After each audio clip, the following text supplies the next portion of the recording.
కడుపు మంటతో ఇష్టం వచ్చినట్టుగా అడ్డగోలుగా మాట్లాడుతున్న కేటీఆర్ గారు వాస్తవాలు తెలుసుకొని మాట్లాడితే మంచిది. మీరు కరప్షన్ గురించి ఎంత తక్కువ మాట్లాడితే అంత మంచిది. ప్రజల మైండ్లోకి వెళ్ళి మీరు కరప్ట్లు ఈ దేశాన్ని దోషిస్తూ ఉన్నారు, ఇంకా మూడోసారి అవకాశం ఇస్తే అసలు ప్రైవేట్ మాస్ కూడా దక్కువని భయపడే కదా ఆనాడు కాంగ్రెస్ ప్రభుత్వాన్ని గెలిపించారు. ఈ దోపిడికి భయపడే కాంగ్రెస్ పార్టీని గెలిపించినారు. ఇంకా మీ అన్ని కూడా మా కంట కట్టే ప్రయత్నమే చేస్తూ ఉన్నారు. అది మానుకోవాలి. తెలంగాణ ప్రజలు తెలుసుకోవాల్సింది, అడ్డమైన వాళ్ళు వచ్చి మాట్లాడితే వినకండి. వాస్తవాలు తెలుసుకోవాల్సిన బాధ్యత ప్రతి తెలంగాణ పౌరుడికి ఉంది. ఇది ప్రభుత్వ భూమి. ఈ భూమికి బదులుగా హెచ్సియుకి అప్పుడే భూమి ఇచ్చినారు. 390 ఎకరాలు ఇవ్వడం జరిగింది.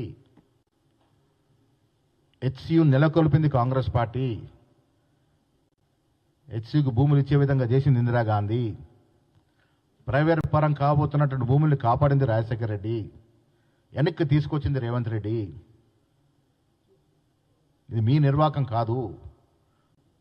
ప్రైవేటు చేతుల్లోకి పోవాల్సిన భూమిని ప్రభుత్వ పరంగా తీసుకొచ్చి ఐఐసి సంస్థకు అప్పచెప్పి ఇలా కంపెనీలు రావడానికి, కార్పొరేట్ కంపెనీలు రావడానికి, తద్వారా ఉద్యోగం రావడానికి ఒక సౌత్రమైన కార్యక్రమం తీసుకుంటే మీ కడుపు నొప్పి ఏంటి? రైతులకు రుణమాఫీ ఈ డబ్బుల ద్వారా చేశాము, మీకు బాధ ఏంటి? మీకు దమ్ము ధైర్యం ఉంటే చర్చకు సిద్ధంగా అండి. 10 ఏళ్ళు మీరు ఈ రాష్ట్రంలో చేసిన భూదోపిడి ఒక్కటొక్కటిగా చర్చించుకుందాం. మీరు ఎవరెవరు వస్తారో రండి, మేము వస్తాం. పత్రికా విలేకరుల సమక్షంలో వాస్తవాలు మాట్లాడుకుందాం.